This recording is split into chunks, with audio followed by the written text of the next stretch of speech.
नमस्कार, आपका स्वागत है आशीष कोचिंग के इस नए वीडियो में। और हम बहुत सारी चीज़ें पढ़ते आ रहे हैं और बहुत सारी बातों को हम व्याकरण के माध्यम से जानते आ रहे हैं। और आज भी जैसे हमने शुरुआत की थी, उपसर्ग प्रत्यय हमने पढ़ा था, उसके आगे हम बढ़ते चले थे और उसके बाद समास और संधि हम पढ़ रहे थे। तो इस बीच में इनके प्रकार भी बहुत सारे हैं। तो हम जब परिभाषा पढ़ते हैं तो प्रकार के साथ साथ हमें उनके उदाहरण भी जानते चलना है। और हम जानते हैं कि जब कोई भी चीज़ हम पढ़ते हैं, चाहे तो वो हमारा स्वर हो, व्यंजन हो, चाहे तो हमारे उपसर्ग हो, प्रत्यय हो, या तो संधि हो या समास हो, बहुत सारी चीज़ें उसके अंदर होती हैं, बहुत सारे उदाहरण होते हैं, बहुत सारे प्रकार होते हैं। तो हमें वो सारे चीज़ों को जानना ज़रूरी है। तो देखिए, थोड़े थोड़े हम आगे चलते चलेंगे और थोड़ा थोड़ा सीखते चल रहे हैं हम। तो देखिए, आज संधि और समास, जैसे मैंने उस दिन थोड़ा सा इसके बारे में बताया था, तो आज थोड़ी सी चीज़ें शुरुआत हम ले लेते हैं, उसके बाद थोड़ा सा आगे बढ़ेंगे। जैसे संधि क्या होता है? ये वर्णों का मेल होता है। जब वर्णों को हम मिलाते हैं तो उससे जो बनता है तो वो संधि होता है। संधि विच्छेद हम जब करते हैं तो उसको हम अलग कर देते हैं। जैसे कि हमने बीच में भी कुछ उदाहरण पढ़े थे, संधि की परिभाषा भी जानी थी और उसके उदाहरण भी हमने जाने थे। अब उसके बाद समास क्या होता है, मैंने बीच में आपको उसका अंतर ही बताया था कि संधि और समास में क्या अंतर होता है। तो यहाँ पे हम एक चीज़ और लेकर के आए हैं कि जो ये है, ये वर्णों का मेल है। ये आप छोटी सी ये चीज़ें, इसको आप ध्यान में रखें कि ये पदों का मेल होता है समास, और ये जो होता है संधि, ये वर्णों का मेल होता है। तो अब हम इसके प्रकार जानते हैं। जैसे ये देखिए, संधि क्या है? ये वर्णों का मेल। तो उसके बाद इसके प्रकार कितने हैं? 5 प्रकार है। तो थोड़ा थोड़ा सा हम जानते चलेंगे, लेकिन उसके बाद उसके अंदर भी कुछ हम जानते चलेंगे।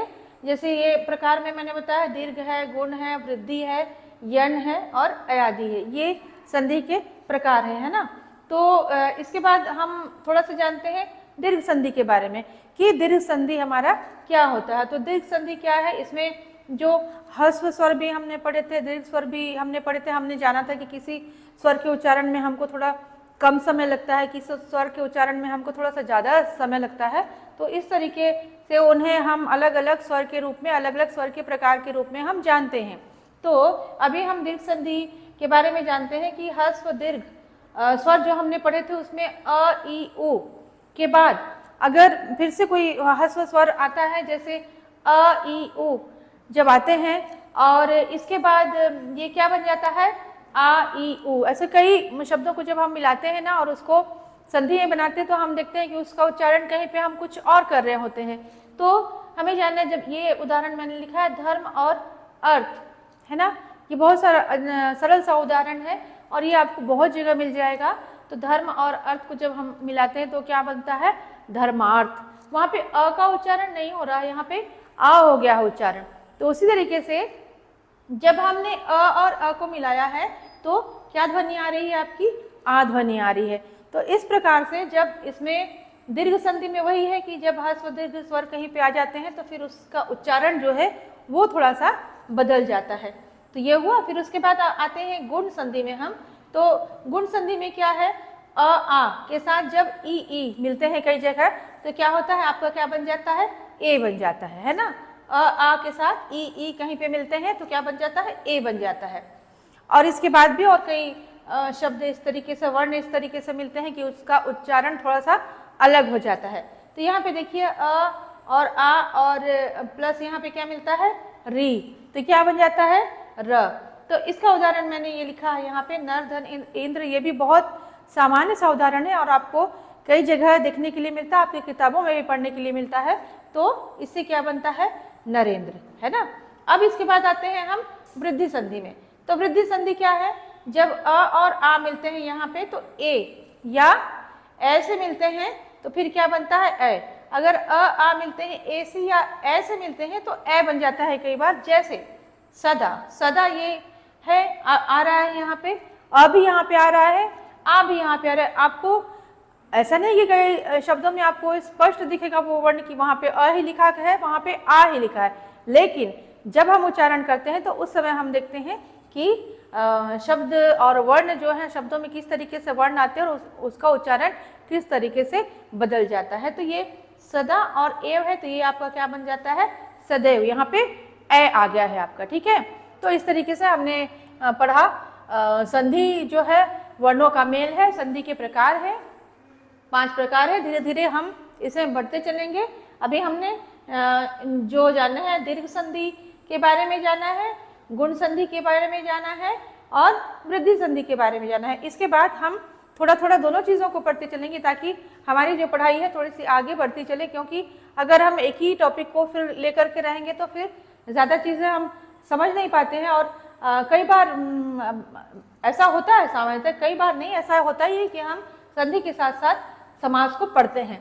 तो अब देखिए जो समास है ये पदों का मेल है ना, तो इसमें क्या होता है, अब सामासिक पद आपने पढ़ा होगा और सामासिक शब्द भी पढ़ा होगा, तो उनमें ज़्यादा कुछ अंतर नहीं है। ये क्या है, समास के नियमों से बनते, इसे ही हम कहते हैं सामासिक पद जो होता है वही आपका सामासिक शब्द होता है ना। तो इसमें भी क्या होता है, अब समास के नियमों से बनते, अगर आपको उसकी परिभाषा लिखनी है तो आप क्या लिख सकते हैं, सामासिक पद या सामासिक शब्द वो होते हैं जो समास के नियमों से बनते हैं। और आपने पहले जाना है उसका परिभाषा, मैंने आपको पहले बताया हुआ है। संधि की परिभाषा ही मैंने आपको बताई है, समास की परिभाषा ही बताई है, तो वो मैं पहले आपको बता चुकी हूँ, तो आप पहले के वीडियो में से देख सकते हैं। हम थोड़ा सा आगे बढ़ रहे हैं, तो सामासिक पद हो गया और सामासिक शब्द हो गया।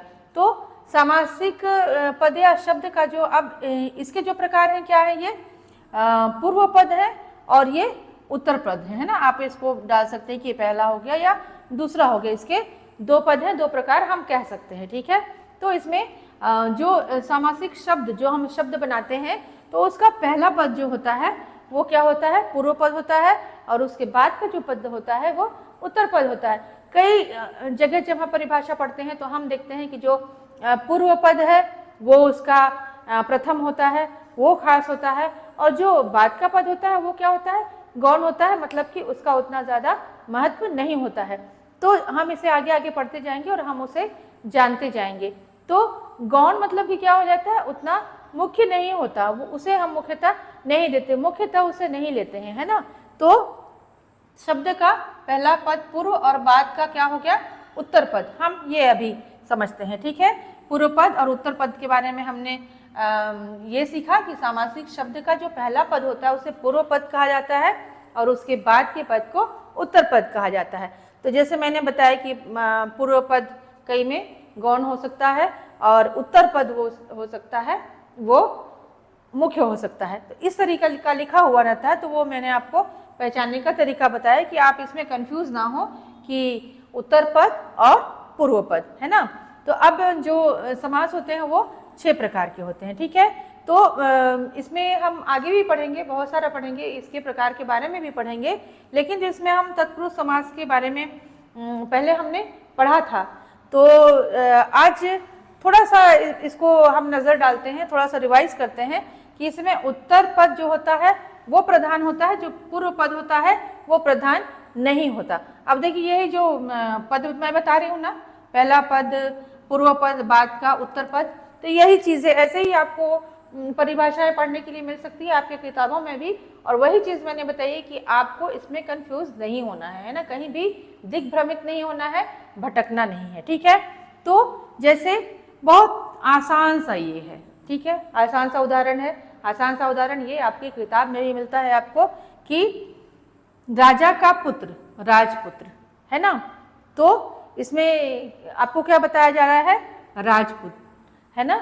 तो इसी प्रकार से इसमें हम समझ रहे हैं कि उत्तर पद प्रधान है, पूर्व का पद प्रधान नहीं है। अब इसमें देखिए तत्पुरुष के प्रकार, तत्पुरुष के प्रकार कितने हैं, कर्म पुरुष तो हम बाद में पढ़ेंगे, जैसे कारक हम पढ़ते हैं, विभक्ति पढ़ते हैं हम, और उसके बहुत सारे चिन्ह हम पढ़ते हैं, कर्ता ने कर्म को करण से, है ना। इस तरीके से हमने याद भी किया होता है कई बार।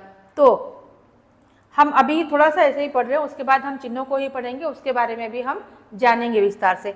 आज हम ये पढ़ रहे हैं कर्म तत्पुरुष, है ना। तो रथ को चलाने वाला, तो ये देखिए इसमें क्या आपको समझ में आ रहा है, को, है ना, वो चिन्ह जो होता है वो महत्वपूर्ण है। तो ये क्या हो गया, उसको चलाने वाला कौन हो गया, रथ चालक। तो यहाँ पे कौन सा महत्वपूर्ण है, को महत्वपूर्ण है, ठीक है।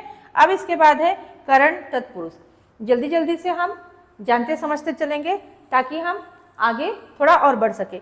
भूमि से हीन मतलब भूमिहीन, तो यहाँ पे क्या आपको बताया जा रहा है, से, है ना, इसके चिन्ह हम पढ़ते हैं। उसके बाद क्या है, संप्रदान, रसोई घर, रसोई के लिए घर, है ना। इसी तरीके से हम वाक्य बनाते हैं, उदाहरण बनाते हैं और फिर हम अपने उदाहरण देते हैं। इसी प्रकार से देखिए अपादान, है ना, तो इसमें से ये महत्वपूर्ण है। पथ भ्रष्ट मतलब कि पथ से भ्रष्ट, जो अपने मार्ग से हट जाता है, राह से भटक जाता है, उसे हम क्या कहते हैं, पथ से भ्रष्ट, है ना। कई बार हम वाक्य में प्रयोग करते हैं, है ना, पथ भ्रष्ट होना, अपने मार्ग से, राह से भटक जाना, ठीक है। अब उसके बाद हम क्या पढ़ते हैं, संबंध, है ना। तो संबंध क्या है, कि राजा की सभा, इसमें क्या है, राजसभा, इससे क्या बना है, राजसभा, है ना। ये सारा हम समाज के अंदर पढ़ रहे हैं और ये सारी चीजें आपने, अगर आप बड़ी क्लास में हैं तो आपने जरूर पढ़ा होगा ये सारी चीजें। तो देखिए ये राजा की सभा, राजसभा हो गया, ठीक है। अब उसके बाद क्या, अधिकरण में हम क्या पढ़ रहे हैं, नगर में वास मतलब कि नगरवास, है ना। तो इस तरीके से हम इसके चिन्ह पढ़ते हैं, कारक पढ़ते हैं, विभक्ति पढ़ते हैं, चिन्ह पढ़ते हैं उसके। तो हम ये सारी चीज़ों को हमने पढ़ा है, हमें बस हर चीज़ को रिवाइज करते रहना चाहिए और उसको समझते रहना चाहिए। तो देखिए आज हमने पढ़ा, थोड़ा सा चलते चलते रिवाइज करते हैं। संधि हमने पढ़ा कि वर्णों का मेल है, समास हमने पढ़ा कि पदों का मेल है, प्रकार इसमें 5 है, दीर्घ, गुण, वृद्धि, यण, अयादि। दीर्घ संधि में हमने पढ़ा कि किस तरीके से बदलते हैं, वर्ण बदलते हैं। गुण संधि में हमने पढ़ा, वृद्धि संधि में पढ़ा, उदाहरण के साथ पढ़ा। उसके बाद हम समास की तरफ आए हैं, हमने सामासिक पद, सामासिक शब्द के बारे में जाना। उसके बाद जाना पूर्व पद, उत्तर पद, प्रकार हमने जाना, 6 समास, इसको हम बाद में और भी जानेंगे, है ना। उसके बाद तत्पुरुष, है ना, हमें इसमें जब देखा था, पढ़ा था मैंने, इसमें मैंने लिखा है यहाँ पे कि पढ़ा जा चुका है, मैंने पहले इसके बारे में आपको बताया था, हमने पढ़ा था, है ना। तो फिर से थोड़ा सा रिवाइज किया है कि इसमें उत्तर पद प्रधान होता है, पूर्व पद प्रधान नहीं होता है। तो इसके बाद हम समास के और प्रकार पढ़ेंगे। आज इतना ही पढ़ रहे हैं। तत्पुरुष के प्रकार हमने पढ़े, कर्म तत्पुरुष, करण तत्पुरुष, संप्रदान तत्पुरुष, अपादान तत्पुरुष, संबंध तत्पुरुष और अधिकरण तत्पुरुष।